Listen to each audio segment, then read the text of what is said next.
Donc, bonjour à toutes et à tous. Merci d'être présents déjà pour cette première session de l'après-midi pour le Power Saturday de édition 2020. Alors moi aujourd'hui, j'aimerais vous parler en fait d'une expérience de migration qu'on a eue pour un entrepôt de données on-prem sur SQL, Azure SQLDB. Voilà, donc l'idée c'est de partager avec vous un petit peu cette expérience avec ce qui a été bien, les challenges, les erreurs qu'on a pu commettre, les choses sur lesquelles on doit faire attention, voilà, en tant que DBA, et finalement requalifier quelque part le rôle du DBA dans ces nouveaux écosystèmes. Alors bon, rapidement, un merci aux communautés qui ont organisé ce Power Saturday et un merci aux participants. Sans vous, cette session n'aurait pas pu avoir lieu, donc voilà, un grand merci avant de commencer. Je me présente rapidement. Pour ceux qui ne me connaissent pas, je m'appelle David Barbarin. Il y a eu quelques petits changements professionnels dans ma vie depuis peu. Je suis plus dans le monde du consulting, mais chez un client final. J'agis en tant que DBA, mais j'ai étendu un petit peu ma casquette. Enfin, en tout cas, j'essaye d'étendre ma casquette dans toute la partie DevOps Cloud, dans une société qui s'appelle Le Shop. Alors, Le Shop, c'est le food online de Migros. Migros, c'est ce qui peut s'apparenter comme Carrefour, Leclerc, etc. en France. Voilà, pour situer rapidement. Donc, c'est une société où finalement la tendance, elle est très orientée, elle a une forte connotation DevOps, conteneurs, OpenShift, microservices, tous ces trucs-là, automatisation, etc. Et forcément, le cloud commence à devenir une partie importante de notre infrastructure. On a une infrastructure hybride qui est assez importante maintenant. Voilà. Alors, l'idée de l'agenda, c'est de reprendre un petit peu ce projet depuis le départ jusqu'aux différentes thématiques qu'on peut aborder quand on fait une migration en tant que DBA.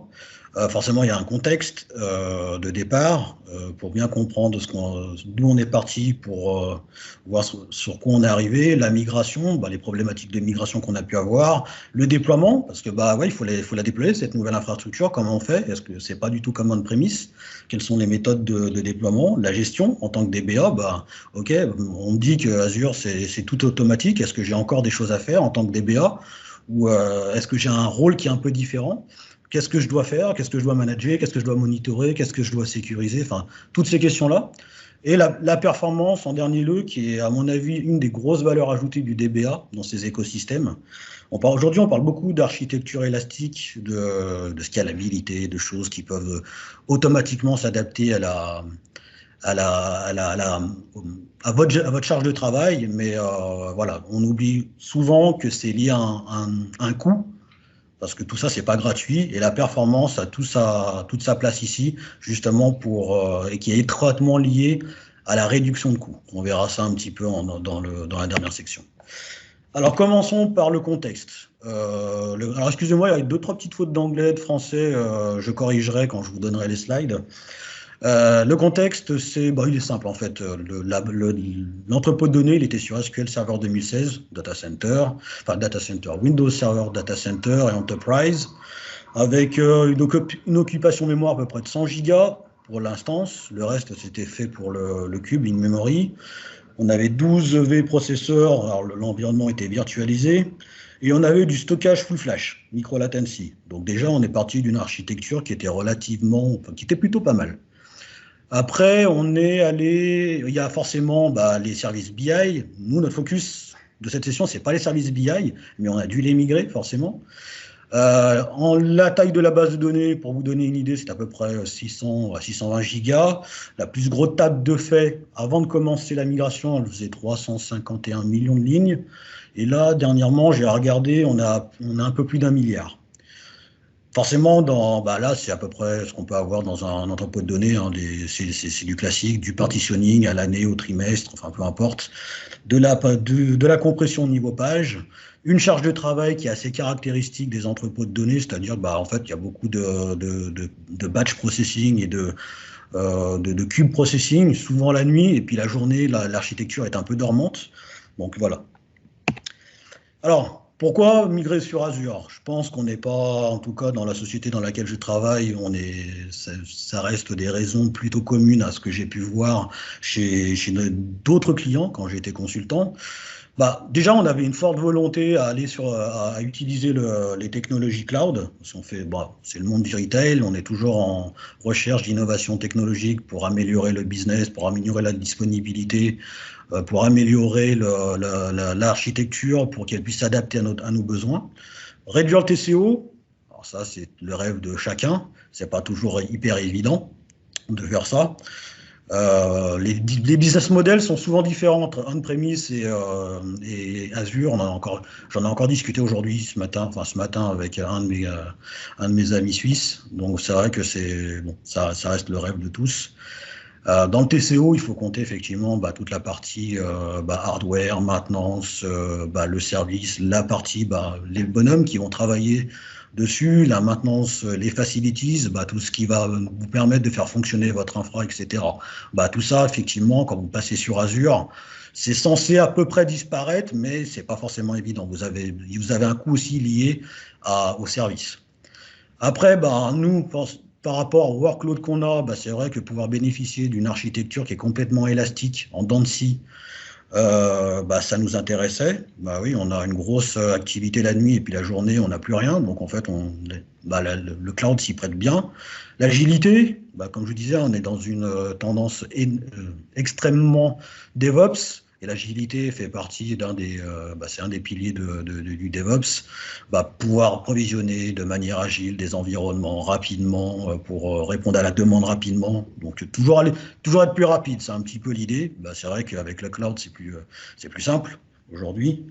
Et dernièrement, là, on entend beaucoup parler de ça chez nous, c'est l'approche Greenfield.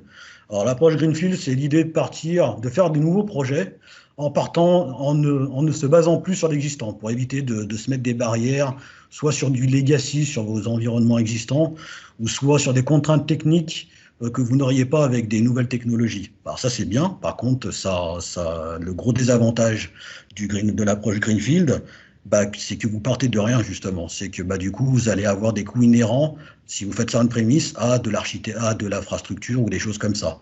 Effectivement, avec Azure, vous avez quelque chose d'un petit peu plus, on va dire que c'est plus intéressant au niveau du business model parce que vous allez directement aller taper sur du service et vous allez avoir des coûts d'infrastructure beaucoup moindres. Voilà. C'est à peu près les vecteurs de décision pour aller sur Azure. Pour la migration, la première chose qu'on a dû se poser, c'est sur quel serveur, sur quel service on allait aller. D'accord? Donc nous, chez nous, la priorité, en tout cas la politique, c'était de faire du PaaS. On voulait absolument éviter le IaaS. Alors, non pas qu'on n'aime pas le IaaS, mais forcément les services PaaS nous paraissent plus intéressants pour ce qu'on veut faire. Et le IaaS, c'était vraiment en dernier recours. La partie SSIS, SSAS, SSRS, j'en parle rapidement parce que c'est pas le focus de cette session. On a trouvé les pendants au niveau Azure, avec Azure Data Factory, Azure Analysis Services, Power BI. Et pour la DB, en fait, là, on a eu tout un tas de questions, mais finalement, on a très vite fait un choix par rapport à nos prérequis, à nos contraintes. Alors, on voulait quelque chose qui s'adapte à notre workload, quelque chose qui soit scalable, qui puisse s'adapter à notre situation et qui puisse se mettre en pause pour éviter de payer. Aujourd'hui, il y a des architectures serverless sur Azure qui permettent de faire ça. On avait aussi un fort besoin en R et en ML. Et à l'époque, en tout cas, les seuls services à proposer ça, c'était c'était Azure Single DB Instance, les Azure DB, en single ou en pool. Donc, du coup, ça a vite fait le choix. Tout ce qui était Data Warehouse, il n'y avait pas de service ML. SQL MI, il n'y avait pas de service ML à l'époque. C'est en train de changer, vu les dernières annonces de Microsoft dans ce sens. Par contre, on est sur une gamme de prix qui est complètement différente et il n'y a pas de serverless pour le coup. Et le single instance nous paraissait pas mal parce que, d'après les recommandations de Microsoft, tant qu'on était en dessous du 1 Tera, c'était jouable. Et on avait du service ML et on avait du serverless. Voilà. Donc, du coup, on s'est naturellement orienté vers ce type de service. Après, en termes de continuité de service, si on replace notre contexte, on est orienté ETL, batch et puis cube processing, et on n'a pas besoin d'avoir, on n'est pas sur du core business en termes de, on n'est pas sur de la commande, sur du picking, des choses comme ça, choses qu'on pourrait avoir au travers de notre activité quotidienne. Alors donc du coup, ben, le service Azure nous propose de l'achat out of the box avec du en général purpose, puisque serverless n'est disponible qu'en général purpose, de service tiers. On est à 4.9, ce qui est largement suffisant pour ce qu'on voulait faire. La géoréplication, on n'en avait pas forcément besoin. La géoréplication, c'est le fait d'avoir une base de données qui est répliquée sur dans une autre région et qui nous permet d'avoir un répliqué en lecture seule. Pas vraiment besoin d'avoir ça. Les groupes de basculement qui sont arrivés derrière, qui est un peu un superset de la géoréplication, qui nous permet finalement de jouer un petit peu avec comme les groupes de disponibilité on-premise, mais qui ne sont pas, malheureusement pas supportés avec le serverless. De base, si vous mettez une base de données serverless dans un groupe de dispo, votre base serverless qui peut se mettre en pause, etc., vous ne pouvez plus faire ça, normal. Après, derrière, ce qui nous intéressait, c'était aussi la fonctionnalité ADR, donc Accelerated Data Recovery, en fait, qui est apparu d'abord avec Azure et qui est ensuite porté sur SQL Server 2019. Donc ça, c'est intéressant pour les entrepôts de données parce que vous êtes dans un contexte où vous avez des grosses transactions, des longues transactions, et si vous avez besoin de les annuler, vous savez tous, je pense que vous êtes lié à la performance de votre journal. Il faut relire tout votre journal de transactions dans la phase undo, et si vous avez des VLF fragmentés, ça peut prendre des plombes. Du coup, avec ADR, c'est instantané. Donc ça nous intéressait aussi beaucoup en termes de si jamais on devait faire des tests et qu'on puisse récupérer très rapidement la main sur des transactions annulées. Le serverless, rapidement, toujours pareil, on est sur une charge qui est très adaptée à ce qu'on veut faire. Donc l'activité de nuit, et puis après on a quelques requêtes la journée. Donc en fait, on va finalement avoir quelque chose, en tout cas, on s'attendait à quelque chose qui s'apparentait à ça. C'est pas si évident, je vous en parlerai à la fin. Et le seul service tiers et le service tiers qui proposait ça, c'était le General Purpose avec du Gen 5, donc un modèle en V-Core, avec de l'autoscaling, avec de la pause. Mais par contre, faites attention si vous voulez faire de la pause. C'est les problèmes qu'on a eu en tout cas, c'est que vous ne pouvez plus utiliser les LTR backup, vous ne devez plus utiliser le SQL Data Sync. Si vous comptez faire du Elastic Job, il faut oublier. Et tout ce qui est géoréplication failover, pareil, ça inhibe un petit peu ce que vous cherchez à faire avec du serverless. Alors l'architecture cible, pour finir, c'est une architecture, enfin là c'est une architecture simplifiée, il y a d'autres composants chez nous, mais voilà, ça nous permet de comprendre un petit peu ce qu'on voulait faire. C'est quelque chose qui est classique, avec d'une data source, avec de l'ingestion de données, avec Data Factory et SQL Azure DB pour la partie staging et data warehouse, la partie analysis où on vient finalement transformer nos données pour pouvoir faire de l'analyse derrière avec les end-users, soit avec du Power BI, de l'Excel et avec Excel 3 Cube, qui est une solution connue maintenant, je pense, et qui est utilisée chez nous. Voilà. En termes de migration, alors on n'a pas eu grand-chose, j'ai pas grand-chose à vous dire en fait, parce que finalement chez nous, on a eu de la chance, ça s'est plutôt bien passé, visiblement. Ça, je ne l'ai pas fait, mais en interrogeant mes collaborateurs, ils n'ont pas eu vraiment de gros bloqueurs, pas de problème de compatibilité ou de choses comme ça. Donc, et après, se fait le choix, finalement, sur Azure, quand vous voulez migrer, vous avez le choix des migrations online ou offline. Nous, offline, ça nous allait bien parce que finalement, avoir une indisponibilité sur notre data warehouse, c'était pas forcément un problème, c'était relativement acceptable. Donc, il y a le backpack, mais le backpack, c'est clair que c'est pas une méthode qu'il faut oublier. Si vous avez une base de données qui commence à être volumineuse, c'est vraiment pas fait pour, quoi. Vous allez tout de suite avoir, si ça dure plus de 10 heures ou commence à avoir des timeouts, c'est pas forcément ce qu'il vous faut. Et on a utilisé finalement le Data Migration Assistant, qui lui, voilà, il est ce qu'il est. C'est un produit qui est très bien allé pour ce qu'on voulait faire et qui a très bien fonctionné. Ça a pris un peu de temps, mais ça a fonctionné. En matière de déploiement, quand vous commencez à faire du cloud, vous allez très vite entendre des choses comme l'infrastructure as code, le fameux YAC. C'est une approche qui est cloud native. C'est vrai parce que sur le cloud, vous n'allez pas stacker du serveur, vous n'allez pas stacker du réseau, des choses comme ça. Vous n'allez pas brancher vos câbles. Vous allez utiliser des API. pour provisionner vos environnements. Et ça, c'est important parce que du coup, vous allez pour pouvoir provisionner de l'infrastructure, vous allez faire du code. D'accord? Alors chez nous, ça n'a pas vraiment été un gros problème parce que comme je vous disais, chez nous, je suis dans une équipe où on a une grosse tendance à suivre la philosophie DevOps avec des workflows d'automatisation, des choses comme ça. Donc, du coup, on fait déjà du YAC en on-premise. Voilà, je vous ai mis un exemple de ce qu'on faisait. Voilà, on a un module qui s'appelle EVA chez nous, sans forcément rentrer dans le détail. C'est un module qui est basé sur Ansible et un gros framework Python. Notre code, il est stocké il est déclaré dans des fichiers de configuration via du Git, et on va déployer tout un tas de services, du moins en essai, pour pouvoir provisionner des services avec de la machine virtuelle, pour pouvoir provisionner de l'OpenShift, pour pouvoir provisionner des serveurs FTP, des serveurs web, etc. Enfin, il y a quelques services, et là, je suis en train de travailler, par exemple, sur provisionner un service SQL directement via Ansible. Voilà, on peut faire ce genre de choses-là. La question, c'était surtout de comment on allait utiliser ce qu'on avait on-premise pour pouvoir faire le lien avec Azure.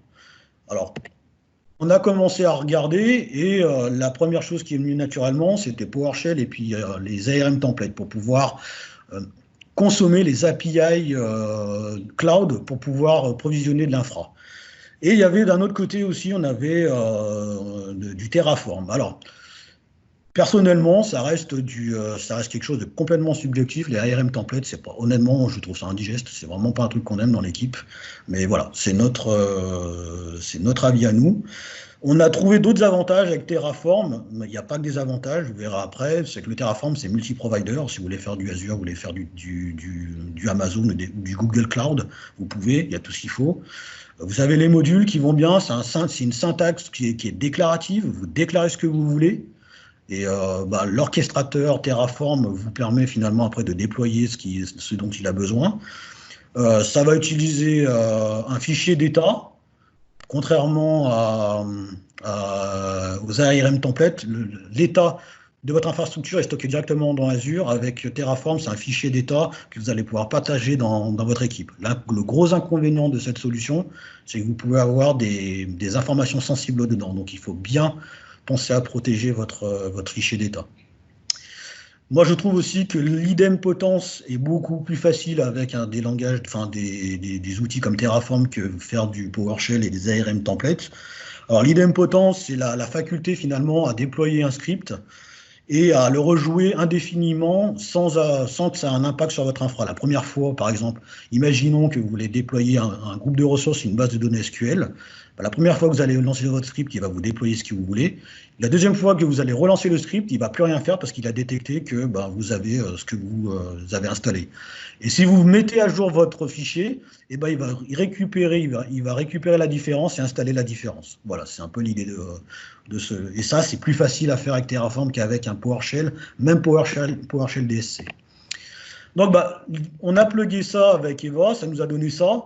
Alors, un des gros inconvénients qu'on a trouvé finalement avec l'intégration de notre module, c'est que exécuter un projet Terraform au travers d'un projet Ansible, en termes de débugage, c'était pas simple. Parce qu'en fait, finalement, vous ne voyez rien.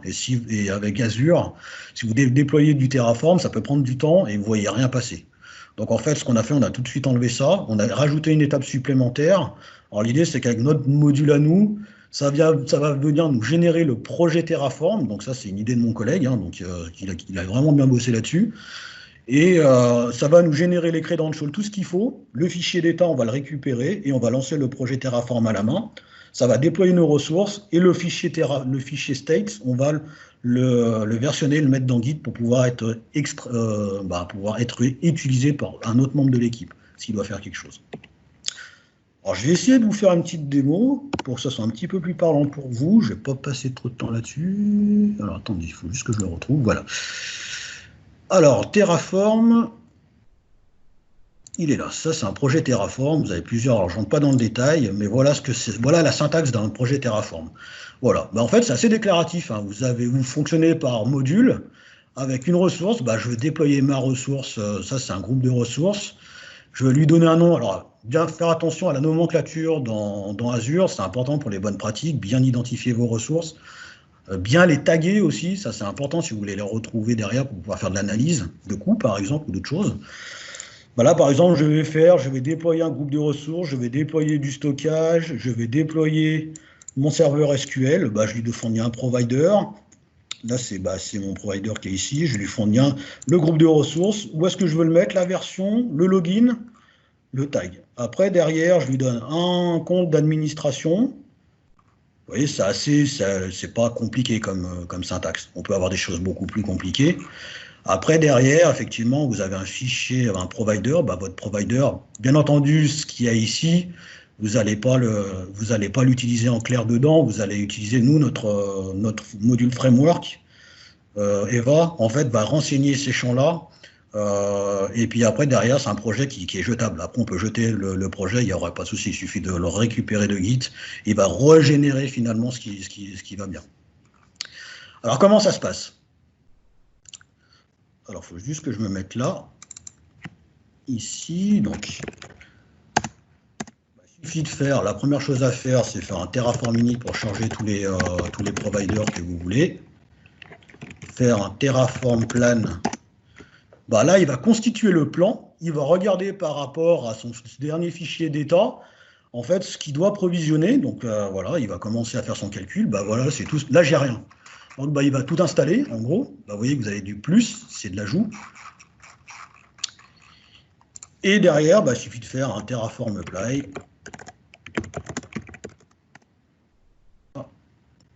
Tout est OK. Donc il va me refaire la petite analyse. S. Et puis je vais le laisser faire. Voilà, il va me créer, voilà, je reviendrai après là-dessus. Alors, le problème avec ça, c'est... alors, je ne sais pas si je l'ai mis là. Excusez-moi, j'ai oublié un petit slide qui est ici. C'est le live, hein, c'est le live. Voilà, les leçons qu'on a apprises de ça, c'est voilà, alors c'est pas une solution parfaite, loin de là, il faut pas idéaliser. C'est vrai que moi je parle beaucoup de Diag, je trouve ça formidable, mais c'est pas forcément une solution idéale à part entière. Parce que je vous parlais déjà du debug qui est plus compliqué, en tout cas avec l'intégration d'Ansible. Terraform c'est super pour déployer de l'infrastructure de base, mais dès qu'on commence à rentrer dans de la configuration fine, ben forcément il n'y a pas tout ce qu'il faut.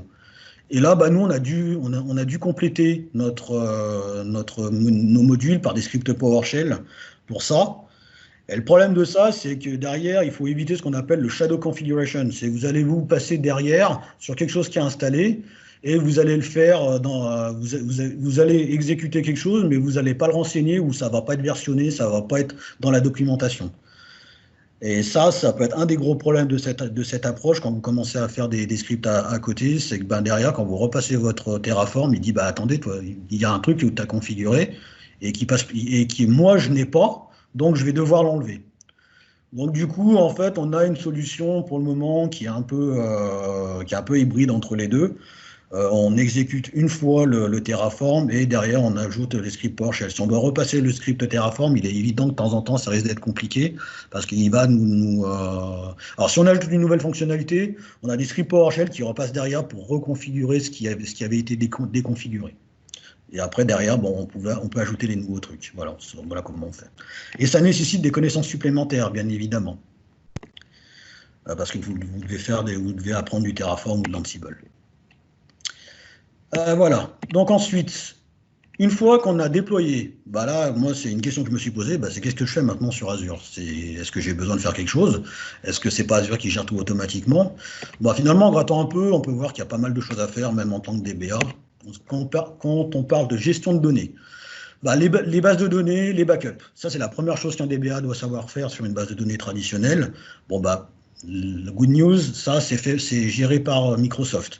Que ce soit les backups ou la vérification d'intégrité.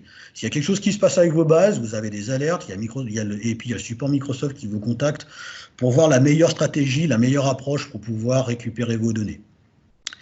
Après, vous ne contrôlez pas la stratégie de backup, qui est la suivante: un full backup par semaine, un diff toutes les 12 heures, une sauvegarde du journal de transaction toutes les 15 minutes, Et tout ça, bien sûr, c'est stocké sur du stockage géo-redondant. Alors, il y a voilà, c'est du GRS. D'abord, c'est stocké en local, 3 copies en local sur le data center local, et puis après, vous avez une copie en remote sur un autre data center dans une autre région pour pouvoir assurer la disponibilité. Et je crois qu'ils sont à 16,9 en termes de disponibilité. Donc ça, c'est plus qu'acceptable, je pense. Par contre, vous avez la main, c'est sur la rétention des backups. Et ça, c'est un truc que vous devez absolument regarder. C'est ce que nous, on a dû absolument regarder parce que ça avait un impact sur le stock, sur la taille du stockage que vous devez allouer et sur le coût. Alors, vous avez deux choses que vous pouvez regarder. Le PITR, donc le Point in Time Recovery, donc c'est la rétention liée à ça. Vous pouvez aller alors ça, c'est nouveau. Depuis peu, vous pouvez faire ça, vous pouvez configurer à 1 jour la rétention. Alors ça, moi, je trouve ça super pratique. Quand vous faites de la restauration one-shot d'une base, vous récupérez de la donnée et vous devez la jeter. Parce qu'il faut savoir que quand vous restaurez une base, derrière, automatiquement, elle est rebackupée. Donc vous, forcément, ça impacte votre stockage. Derrière, après, vous avez le LTR. Si vous avez de la compliance ou si vous voulez garder, faire de l'archivage, c'est pas forcément le stockage qui coûte le plus cher en fonction de ce que vous mettez, mais vous pouvez garder vos données jusqu'à 10 ans. Comme je disais, il faut vraiment gérer et monitorer ça. Il faut vraiment faire attention. Alors pourquoi? Si vous prenez la formule dans la documentation, c'est comme ça. C'est que la taille de votre stockage, c'est les full backup, les diff backup, les log backup, moins la taille de la base de données, parce que Microsoft vous offre le stockage tant que votre backup ne dépasse pas la taille de votre base. Problème avec ça, et ce que j'ai trouvé, c'est que pour pouvoir faire de la prédiction, en tout cas en tant que consultant, si vous voulez finalement faire une cotation, c'est quand même pas simple de faire de la cotation basée sur du diff backup et du log backup en fonction du workload que vous devez avoir. Moi, j'ai trouvé ça compliqué. Après, derrière, voilà, malheureusement, la taille du stockage dépend de ça. Ça, c'est ce qu'on avait chez nous jusqu'au mois de mai, alors on avait tout par défaut pratiquement, à part, alors le PITR, il était à 35 jours, alors par défaut, c'est 7 jours, excusez-moi. Nous, on l'avait fixé, alors avant que je vienne dans ma nouvelle société, on était à 35 jours, ce qui représentait à peu près 21 Tera de données. Et si vous regardez un petit peu le schéma, c'est pas les full backup qui prennent de la place, c'est les diffs et les logs. D'accord? Mais forcément, nous, on fait du data warehouse. Et ce qu'il faut savoir, c'est que sur Azure, vous ne pouvez pas être en mode simple, vous êtes en mode full recovery. Et forcément, c'est un gros impact sur le journal et sur vos sauvegardes. Derrière, rien que le fait de passer à 21 jours, après discussion avec le business, etc., et les équipes, on a quand même diminué sacrément la taille de nos backups. Alors ça a un impact sur le coût, vous pensez bien. Alors, je n'ai pas le droit de vous montrer les chiffres, forcément, mais si vous regardez en proportion, vous voyez que finalement, le gros coût lié à notre service, c'est pas le compute, c'est la taille du backup. D'accord? Et on est en train de beaucoup travailler sur la performance et la rétention des backups justement pour diminuer ces coûts. Comme je disais à mon chef, c'est quand même dommage d'aller payer pour du backup plutôt que de payer pour de la performance et du compute. Voilà. Donc on a gagné à peu près 20% de stockage, mais il faut qu'on regarde sur plus long terme parce que j'ai activé ça le 20 mai, je crois, donc on est déjà à moins 20%, ce qui est plutôt pas mal. Si vous avez des questions, laissez-les sur le chat, bien entendu, on y répondra au fur et à mesure. Au niveau de la maintenance de base de données, je vois juste l'heure, d'accord. La maintenance de base de données, c'est à vous de vous en occuper en tant que DBA. D'accord, j'ai beaucoup entendu de gens qui me disaient que la maintenance se faisait tout seul sur Azure. C'est faux. Parce que les index et les stats, c'est comme sur on-premise, c'est à vous de vous en occuper. Il n'y a rien qui le fait pour vous. Alors, j'ai beaucoup entendu, alors est-ce que c'est pas une campagne marketing de Microsoft liée à l'automatic tuning qui faisait des choses magiques, etc., qui permettait d'avoir de la performance? Alors c'est sûr, automatic tuning vous permet de vous faire des recommandations et d'appliquer des recommandations qui permettent de pallier des problèmes et d'augmenter vos performances. Mais il ne va pas vous maintenir vos index et vos stats, c'est à vous de le faire. Donc, si c'est à vous de le faire, ça entraîne une autre problématique qui est la planification de votre maintenance. Il n'y a plus de SQL Server Agent, vous n'avez plus de DB mail, database mail si vous devez envoyer des emails par exemple. Bah, en faisant un petit peu le tour du patelin, vous voyez qu'on a vu qu'il y a 3 solutions possibles. Le Data Factory, mais Data Factory, on voulait vraiment le garder pour toute la partie ETL, processing, etc., qui est gérée aujourd'hui par l'équipe Data Solutions Sim. Donc on voulait pas mettre la main dedans. Il y avait les Elastic Data Jobs. Alors, par expérience, maintenant, je peux dire que tout ce qui est en preview, j'évite de mettre trop longtemps. J'évite de l'utiliser parce que derrière, ça disparaît. C'est un petit peu, bah, justement, comme je vous racontais tout à l'heure, SQLDB Azure, avec le R en preview qui est resté, il date de 2018, je crois, cette fonctionnalité. Et ils viennent d'annoncer récemment bah, que ça allait être abandonné, qu'il faut passer sur SQLMI si vous voulez faire du R ou du ML intégré au moteur. Donc voilà. Donc nous, on a choisi une autre alternative, on avait d'autres besoins, on est passé sur du ML Azure. Il y a une session sur ML Azure, je crois, après, avec, je sais plus, qui, je pense que vous en entendrez parler. Donc nous, on est parti sur Azure Automation. Azure Automation, on l'a choisi pour plusieurs raisons. C'est parce que ça faisait... Bon, moi, quand je suis arrivé, ça faisait déjà partie de notre infra. C'était déjà utilisé par pas mal de teams. Le gros avantage, c'est que on peut l'intégrer avec Git, avec DevOps Azure. David, 2 secondes. Ton écran, j'ai l'impression, n'est pas partagé. Je te vois en vidéo. Ah. Et j'en profite pour poser une question. Dis-moi. Question de Eric. Le fait que la base soit en recovery full ne pose-t-il pas un problème lors de l'import en masse? Pénalité sur les perfs? Bah, bien sûr que si. On va en parler après, justement. C'est une très bonne question. Est-ce que vous voyez mon écran? Parfait. Ah, ok. Donc, je reprends. Donc, Azure Automation, on le voulait pour pas mal de choses parce que voilà, c'était intégré avec Git, DevOps. On utilise beaucoup de DevOps Azure et les pipelines d'automatisation, etc. Donc ça allait bien. On peut lancer des runbooks en PowerShell et le PowerShell on en fait en masse chez nous. C'est vrai que c'est pas quelque chose qui nous fait peur. Ça peut être versionné, etc. Donc c'est vrai que c'est pas mal. Et on a accès à toute une gestion de l'historique d'exécution. Alors c'est pas parfait, mais on a au moins un historique d'exécution avec ce qui a été bon, ce qui s'est fait exécuter correctement, ce qui était en échec, la durée et le détail. Voilà, bon voilà, ça nous suffit amplement, en tout cas pour nous. Et on a aussi, ce qui est bien, c'est que les 500 premières minutes, elles sont gratuites sur Azure. Ça, c'est pas mal parce que ça correspond à 8 heures par mois. C'est 500 minutes par mois par rapport à l'exécution globale des jobs, si je ne me trompe pas. Et bah, par exemple, bah, nous, ça nous coûte, alors c'est l'équivalent en euros, ça sera à peu près 1 euro par mois. Donc voilà, c'est tout bénef. Alors comment ça marche? Alors voilà ce qu'on a mis en place chez nous.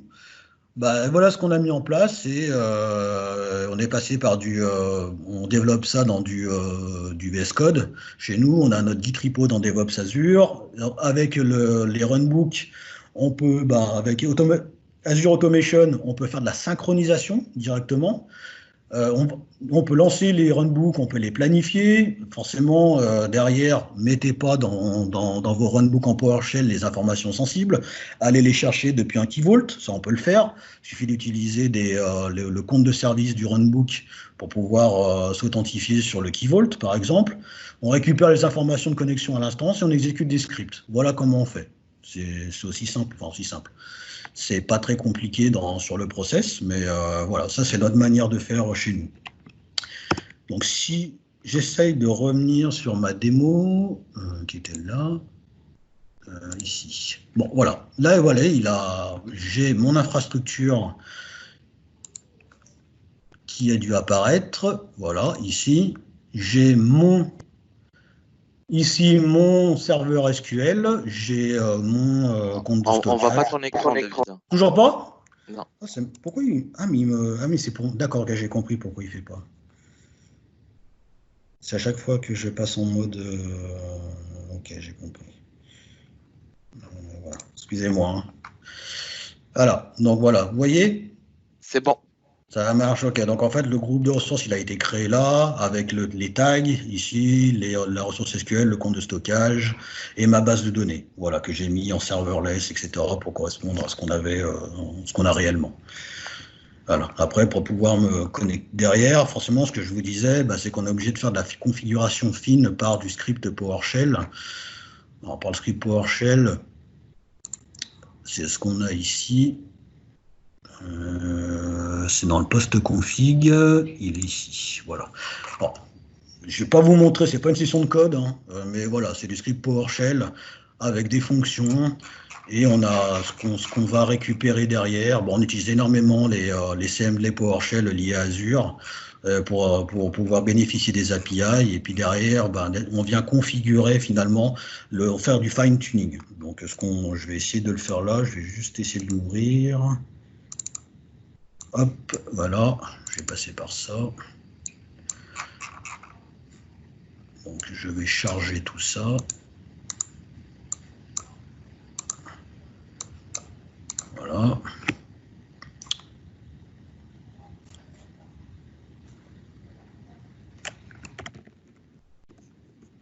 Et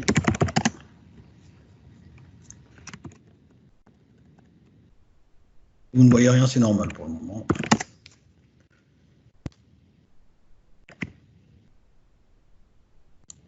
Voilà, je fais un clear. Voilà, bah forcément, j'ai mes paramètres d'entrée. Bon, c'est un peu plus automatisé chez nous, mais là, je vous montre la trame, c'est ce qui est le plus important.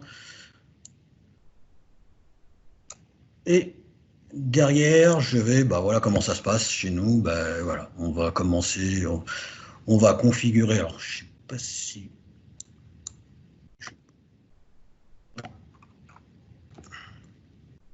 Voilà, on a notre script qui va configurer les audits, qui va configurer la sécurité, qui va activer TDE, qui va activer les fonctionnalités de sécurité ADS, active Advanced Data Security, excusez-moi, il y a la partie TDE, il y a les audits et on met aussi des alertes en place. Il y a pas mal de choses qu'on fait là-dedans. Je reviendrai là-dessus après. Normalement, si je fais ça, je crois qu'il va... J'ai toujours partagé, ouais, je crois que c'est toujours partagé, je vois le truc rouge.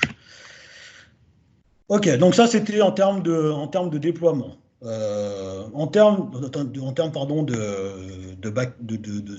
gestion, backup, etc. En termes de sécurité, voilà ce qu'on. En termes de sécurité, c'est quelque chose qui est important sur Azure parce que alors déjà. Bon, on-premise, en général, on a plus confiance parce qu'on a l'impression de maîtriser l'architecture. Elle est chez nous. Sur Azure, on a l'impression que l'architecture nous échappe. C'est le côté psychologique de la chose. Alors, d'autant plus, autant de raisons qui font qu'il faut sécuriser les bases de données vu qu'elles sont exposées sur Internet. D'accord? Donc, au niveau de SQLDB Azure, ça se passe comment? Vous avez de la sécurité à plusieurs niveaux. Alors, le premier niveau, c'est le firewall. Ça, c'est quelque chose que vous devez absolument mettre en place. Alors, vous avez deux niveaux, le niveau serveur et niveau base de données. À vous de faire en fonction de votre contexte. La bonne pratique serait de le faire au niveau de chaque base de données, de configurer qui a le droit d'accéder en termes de firewall sur la base. Nous, chez nous, on n'a pas... Tous ceux qui se connectent sur le serveur Azure peuvent accéder à toutes les bases de données. Donc, en fait, on a géré ça au niveau serveur pour nous. Bon, nous, ce qu'on a fait, par contre, on a dit, il n'y a que les IP de notre data center qui ont le droit d'accéder à Azure. D'accord? Ça, c'est parce que comme on fait du NAT, on a quelques IP publics, forcément exposés sur Internet, sur lesquels, en fait, on est venu faire du filtrage au niveau d'Azure. On a autorisé aussi les services Azure. Alors, il y a une petite coche quand vous regardez dans Azure qui vous permet, qui dit, bah, autoriser les services Azure. Alors ça, c'est pas mal parce que ça vous permet justement d'autoriser n'importe quel service Azure à venir sur votre base de données, et c'est aussi l'inconvénient. Parce que n'importe quel service Azure peut se connecter sur votre base de données et qu'il vous appartienne ou pas. Ça, c'est un peu... Je crois qu'ils sont en train de travailler là-dessus, mais je n'ai pas une garantie à 100% de ça. Donc voilà, donc on a autorisé les services Azure à se connecter. Donc c'est toutes les IP publiques des data centers Azure peuvent se connecter finalement sur notre service. C'est ce que ça veut dire. Après, derrière, vous avez un deuxième niveau qui est l'authentification. Donc nous, on a voulu se reposer sur une architecture de confiance. Donc, architecture confiance, ça veut dire pouvoir se connecter depuis notre site on-premise, depuis nos comptes locaux, sur notre base de données, sur nos bases de données Azure. Alors, avec bien sûr, plusieurs policies, c'est-à-dire que tous les comptes admin, on va utiliser du MFA, du Multi-Factor Authentication. On va utiliser, pour les utilisateurs classiques, uniquement ce qu'on appelle l'authentification, c'est l'AD, Integrated Authentication, et pas AAD, comme j'ai marqué là. Ça veut dire qu'en fait, on va utiliser notre compte local qui va utiliser finalement votre compte dans Azure, avec vous devez forcément avoir l'infrastructure qui va bien avec. Hein. Vous devez avoir de la DFS et puis soit une fédération de domaines ou un domaine managé. D'accord, si vous n'avez pas ça, c'est vrai que c'est plus compliqué. Donc ça, on a ce type de connexion. On utilise uniquement des services principaux pour pouvoir se connecter aux bases de données via des tokens. Voilà. Et malheureusement, on a encore des connexions à l'ancienne avec du SQL login. Bon, on ne peut pas y échapper, mais en tout cas, elles sont encore là. On essaye de s'en débarrasser au fur et à mesure, mais ce n'est pas forcément simple. Voilà. Derrière, au niveau de la connexion, au niveau de la gateway, j'en parle très rapidement. C'est globalement, on utilise la default. Default, ça veut dire quoi? Ça veut dire que si vous êtes en dehors des data centers Azure, en fait, votre connexion va passer par le proxy, par la gateway, et votre connexion va être proxifiée pour atteindre le bon nœud dans leur infrastructure. Donc ça induit de la latence, mais par contre, au niveau sécurité, vous n'avez à ouvrir que le port 1433. Si vous êtes dans Azure, en fait, il va passer dans un mode redirect. Donc, en fait, il va se connecter la première fois par la gateway. Et une fois il connaît l'adresse, la localisation de votre nœud, il va directement se connecter dessus sans passer par la gateway. Mais par contre, ça nécessite d'ouvrir un peu plus les ports. C'est un range de ports de 11 000 à 11 999, il me semble bien. Donc voilà, en termes de sécurité, c'est pas forcément ce que vous voulez, vous, à l'intérieur en tout cas, chez vous. Après, vous avez un troisième niveau forcément de sécurisation qui sont les permissions. D'accord? Donc vous avez sur SQL Azure, vous avez, c'est à peu près le même mécanisme que sur SQL Server on-premise, hormis quelques différences, bien entendu.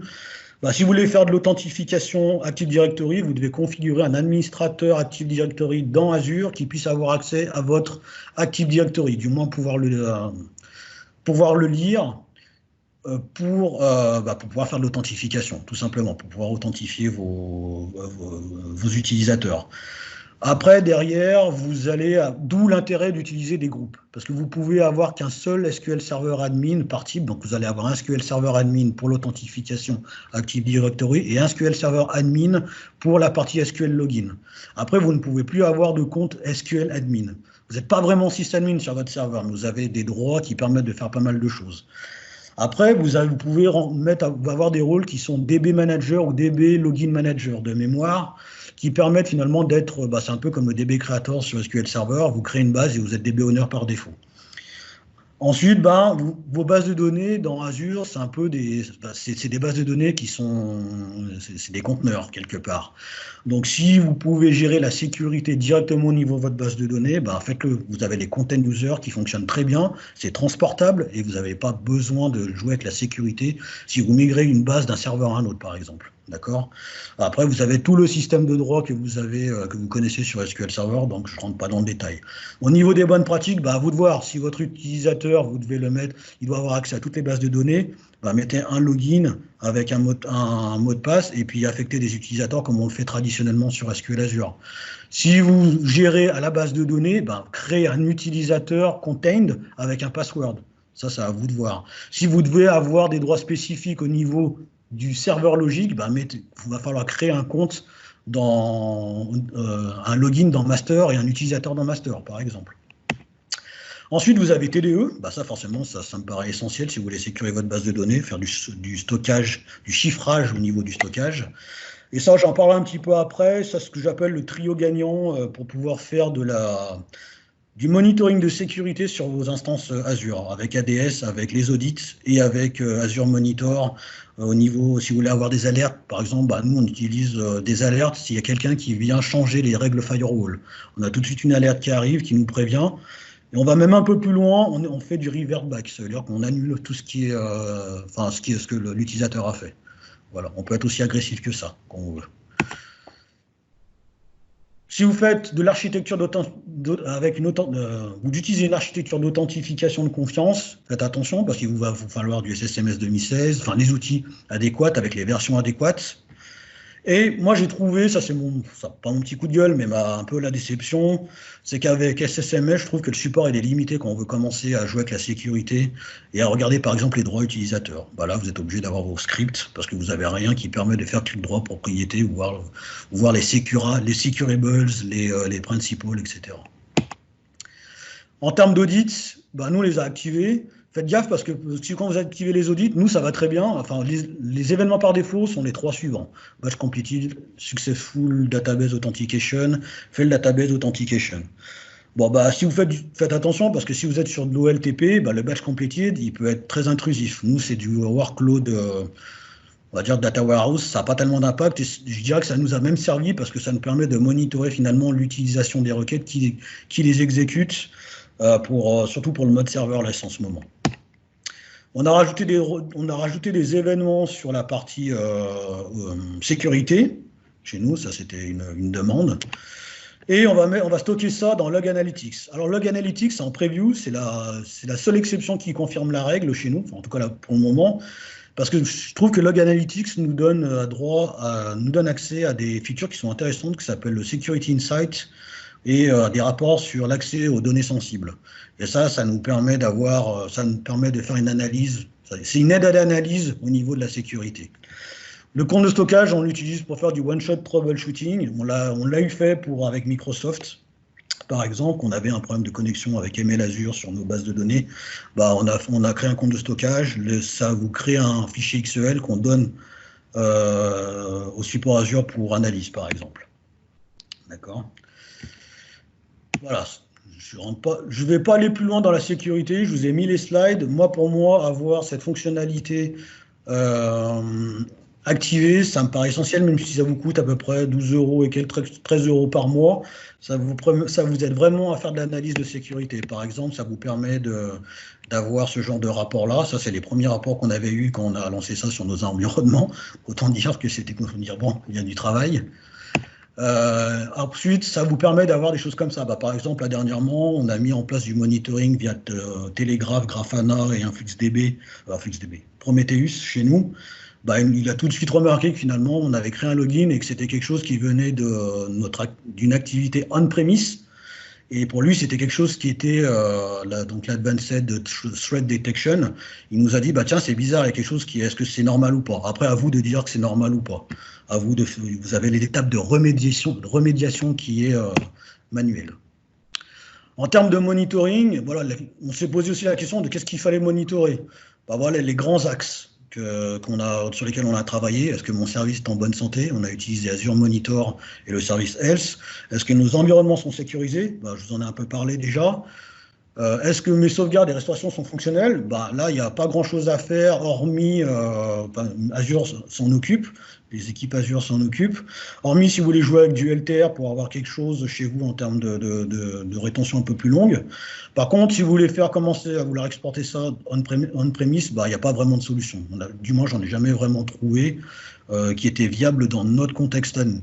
Voilà. Et j'ai trouvé aussi que c'était compliqué, par exemple, quand vous voulez restaurer une base de données, quand quelqu'un vous demande, bah voilà, ça va prendre combien de temps? Bah je sais pas, ça dépend de plusieurs facteurs et vous n'avez pas de vue de DMV ou de choses comme ça qui vous donne la progression d'une restauration. Ça c'est dommage.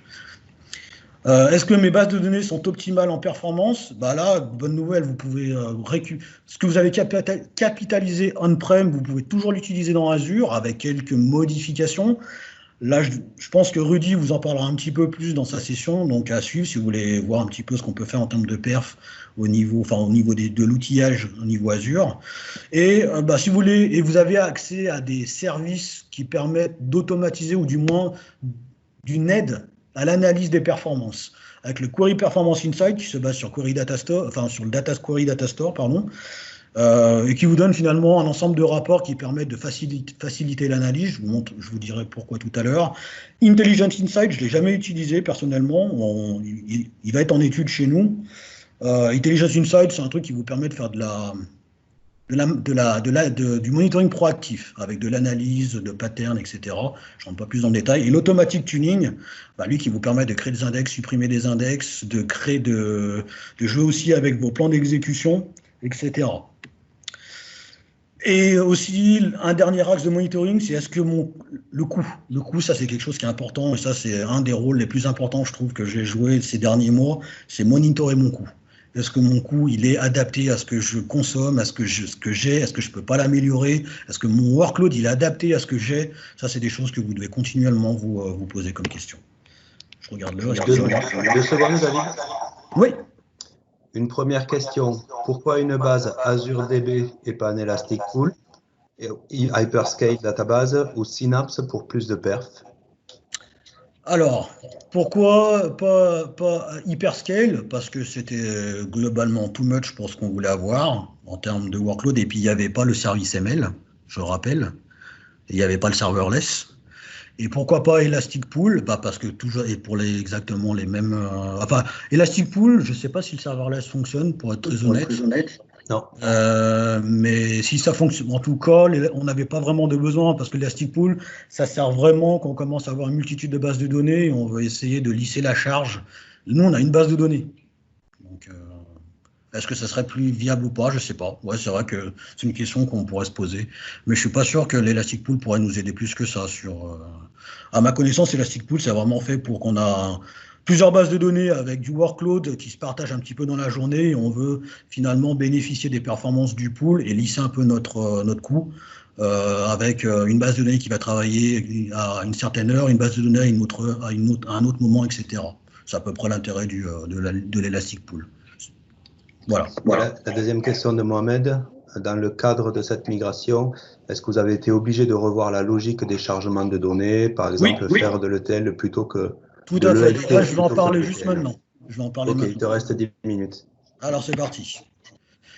Alors, performance. Alors voilà, ça c'est quand, une fois qu'on a migré sur Azure, on s'est très vite aperçu, alors en tout cas c'est les équipes qui nous ont remonté ça, c'est plus long qu'avant.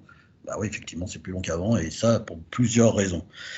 Comment finalement, on s'est posé beaucoup de questions à ce niveau-là. Est-ce qu'on doit finalement se reposer qu'uniquement sur les avantages de l'élasticité de notre infra? Est-ce qu'on doit aussi optimiser les processus? Ça, par contre, on a eu des discussions avec les équipes Data Solutions. Est-ce qu'on doit optimiser la base de données? Et ça, effectivement, ça, c'était plus mon rôle à moi. Donc, en fait, on a eu pas mal de discussions là-dessus. Et effectivement, il y a pas mal de choses qu'on a fait. Il y a beaucoup de leçons qu'on a apprises à ce niveau-là. C'est que déjà, on doit comparer ce qui est comparable. Tout à l'heure, je vous ai présenté un peu l'architecture on-premise. Et si on regarde un petit peu l'architecture sur Azure, c'est bien évident qu'on ne peut pas comparer nos deux infrastructures. On était sur... Alors, en termes de mémoire, on a un peu moins de mémoire, mais ce n'est pas tellement ce qui a posé le problème. En termes de CPU, ce n'était pas tellement de problème, mais en termes de stockage, si vous regardez, nous, on était sur du stockage en micro-latency, et malgré qu'on soit sur du premium storage sur Azure, on est sur du remote SSD, sur du general purpose, je parle, avec des latences à 5-10 millisecondes, et vous voyez que le max des IOPS et la performance liée au journal, au débit qu'on peut avoir sur le journal, elle est complètement limitée par rapport à ce qu'on avait chez nous. Ça, ce qu'on avait ici, c'est globalement ce qu'on utilisait. Ça, c'est ce qu'on peut prétendre. Sur Azure, c'est clair qu'on n'a pas eu la même performance. Autre gros facteur, c'est ça. Sur on-premise, on était sur Simple, et après, on était sur Full. En Azure, on était en mode recovery Full, et ça, on ne peut pas le changer. Alors, on a dû revoir un petit peu, justement, nos politiques de chargement, etc. Alors déjà, moi j'ai commencé par regarder ça, c'est du coup, on nous parle beaucoup d'élasticité. Tiens, la première chose qu'on a dit, on va augmenter le nombre de cœurs, parce que ça augmente les IO. D'accord? Le problème de ça, c'est qu'on a eu beau augmenter le nombre de cœurs, et ce qu'on a vu, c'est ce palier-là. Et ce palier-là, c'est lié, alors ça vous l'avez dans les performances dashboard liées avec Azure, et vous avez des data IO percentage, log IO percentage. Alors tout est en pourcentage sur Azure. C'est le pourcentage de la capacité maximum offerte par votre service tiers. Ça, c'est important de le savoir. Donc, tout est relatif à ça. Là, on était 100% à ce qu'on pouvait nous proposer notre pauvre service tiers général purpose, Et on s'est retrouvé, après avec nos DMV, j'ai commencé un petit peu à gratter, on s'est retrouvé à avoir un logRED gouverneur, un type d'attente que j'avais jamais vu avant. Donc effectivement, je suis allé voir un petit peu de la littérature sur la documentation Microsoft. Ça, on peut le récupérer par les DMV maintenant. Vous avez le 6DM OS Wait Stats sur on-premise. Là, vous avez du 6DM Resource Stats pour la partie DB. Et ça, le logRED gouverneur, c'est globalement, c'est la base qui vous limite. Ce qu'il faut savoir, c'est que vous avez de la gouvernance de ressources sur Azure, vous n'êtes pas tout seul, donc forcément, vous allez avoir accès à de la ressource, mais comme vous allez payer de votre ressource, vous allez aussi être limité à ce que vous payez. Donc là, typiquement, ce type d'attente dit que je suis en limite de capacité, vous êtes en limite de capacité de ce que vous pouvez prétendre, et la gouvernance à ce niveau-là, c'est quoi? C'est d'étrangler vos IO et de réduire finalement la capacité de votre stockage. Donc là, vous voyez que finalement, j'ai un type d'attente qui est relativement significatif. Donc, on a commencé à regarder un peu les spécificités de notre service tiers, et on a vu que finalement, le log, c'était pas du tout scalable par rapport au CPU, c'était plutôt limité.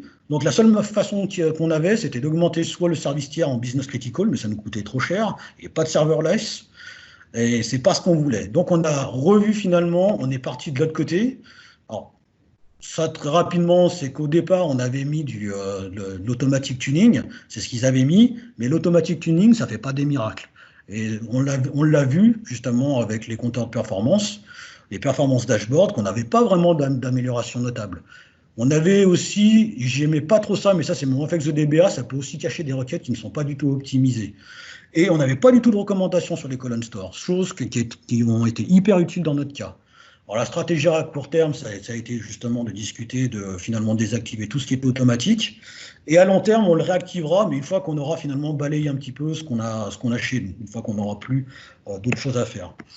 Alors, comment on a fait justement? On est parti d'un truc qui était sur du partitioning de la compression de pages au niveau des tables de fait, et on a mis du column store.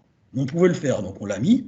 Alors, il y a plusieurs bénéfices. Le stockage en columnar, du coup, on a un meilleur taux de compression. Par exemple, une table qu'on a réduit en page compression à 100 gigas, avec du column store, on l'a réduit à 18 gigas. Donc ça a un impact en termes de stockage. Vous allez réduire votre stockage, donc la taille de vos backups aussi. Ça, c'est bien. Le mode batch qui vous permet d'avoir une performance beaucoup plus bien meilleure parce que vous faites du traitement au niveau batch. Et le journal, comme c'est le gros problème, c'est le gros problème de ce service tiers, au final, ça nous a permis finalement d'optimiser la journalisation en faisant directement du bulk insert dans les gros groupes. Voilà, ça c'est ce qu'on a vu dernièrement. Je discutais avec la responsable de l'équipe Data Solutions. On a gagné globalement 30% sur le temps de processing. Aujourd'hui, ETL et cube confondus. Donc ça a été une bonne nouvelle. Après, derrière, forcément, il faut monitorer, ça reste du DBA classique. Il faut monitorer, suite à ça, l'utilisation des index. Il y a des choses qui vont devenir inutiles, on va les supprimer. On va corréler avec ce que nous propose Automatic Tuning, mais voilà, mais on ne va pas le laisser appliquer les choses. Et il y a une troisième étape qu'on est en train de faire, c'est de faire du chargement des tables de staging dans TempDB. TempDB possède un niveau de journalisation qui est minimum. Donc, voilà ce que ça nous a donné, finalement. On a gagné en espace mémoire 33%, avec une occupation CPU qui restait constante. Au niveau des IO, on a gagné 75% de performance. Au niveau stockage, 57%. Au niveau des logs, ce qu'on avait avant, finalement, on a atténué le phénomène. On est toujours à 100%. C'est pas ça. Malheureusement, avec le service tiers qu'on a, ça va être compliqué.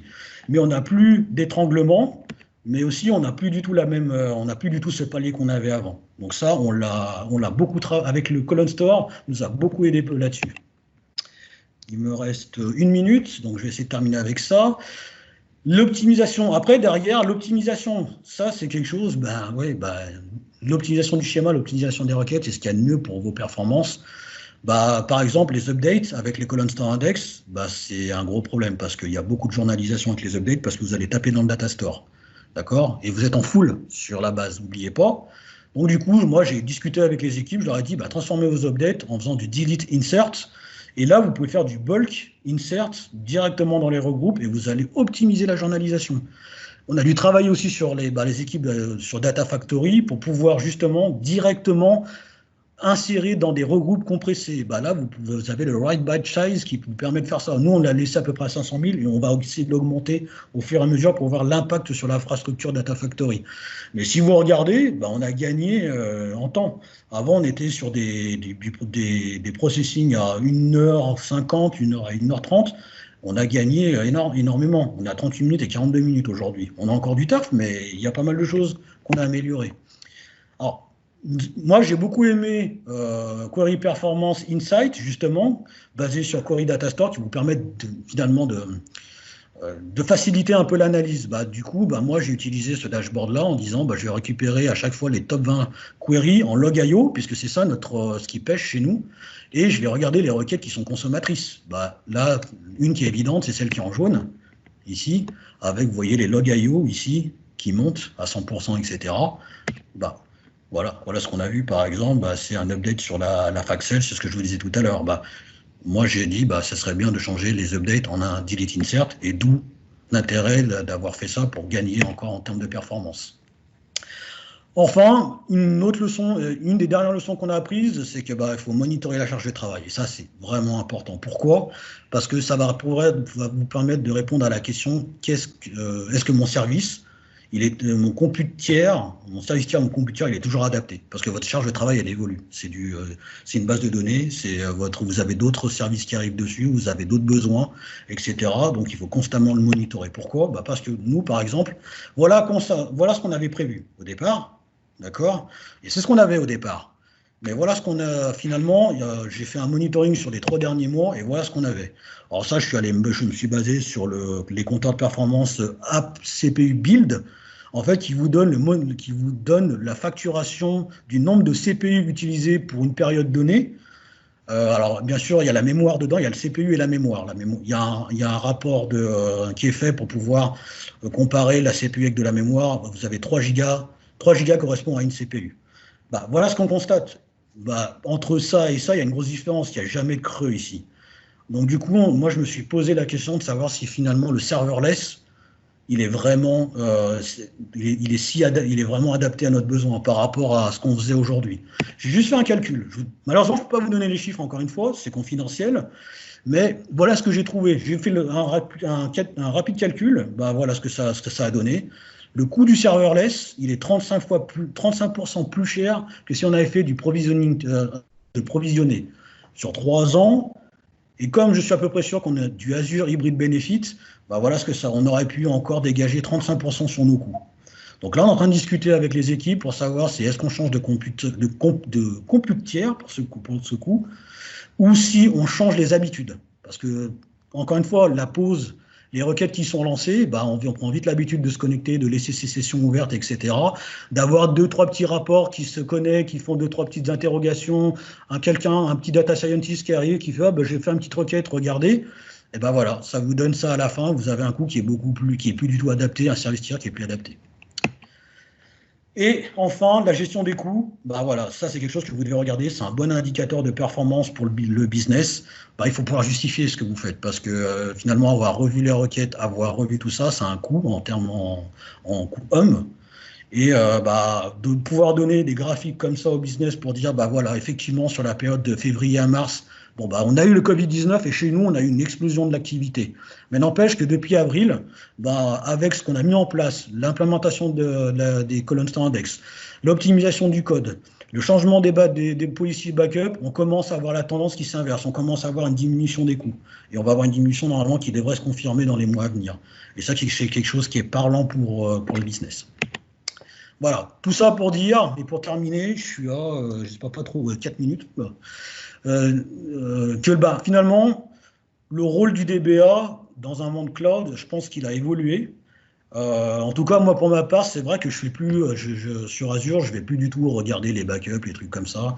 Je vais mettre en place des instruments, des outils pour pouvoir récupérer de la donnée, et je vais plus agir en tant qu'architecte et de conseiller pour les différentes équipes qui vont tourner autour de la base de données, autour de la donnée. D'accord?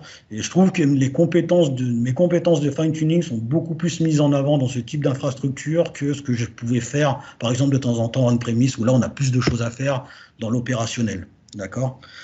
Donc, bah, ça nécessite par contre que vous ayez une compétence beaucoup plus large. Bah ouais, parce que sur Azure, bah, il faut quand même, faut savoir gérer un peu d'infrastructure, savoir de quoi on parle, d'Active Directory, de network, de firewall, sans forcément être expert, hein, mais au moins de savoir de quoi on parle, savoir configurer les choses, savoir faire du data engineering et plus que du DBA, c'est-à-dire trouver les bonnes solutions, les bons services pour votre business. Il ne s'agit plus que faire du SQL Server de manière classique. Christophe vous en a parlé tout à l'heure. La plateforme, elle évolue. Il y a plein de services qui arrivent. Donc, il faut choisir les bons services. Et je trouve que nous, en tout cas chez nous, la culture DevOps, le cloud favorise la culture DevOps et ça renforce la collaboration du DBA envers les autres équipes. Moi, pour ma part, je travaille dans une équipe qui est multifonctionnelle. On a des experts dans différents domaines, mais par contre, bah, comme on est sur des projets cross-fonctionnels, bah, on a un éventail de choses à faire et un éventail de conseils qui est beaucoup plus large. Et je trouve ça plus intéressant. Donc voilà, pour terminer cette session. Si vous avez des questions, ou en tout cas, si je ne suis pas trop en retard, ou sinon on peut faire ça plus tard. De toute manière, rendez-vous dans le café. Oui, voilà, on peut faire ça. Je ne suis pas trop en retard pour une fois. 6 minutes, c'est bon. Ouais. Merci David pour ce retour d'expérience. Merci à vous. Vraiment intéressant. Voilà, j'espère. Bon, il n'y avait pas trop de démos cette fois, mais voilà, c'était un retour d'expérience. C'était difficile de vous montrer des choses concrètes sur de la démo, mais voilà. Merci David. Merci de votre écoute. Bonne journée à tous.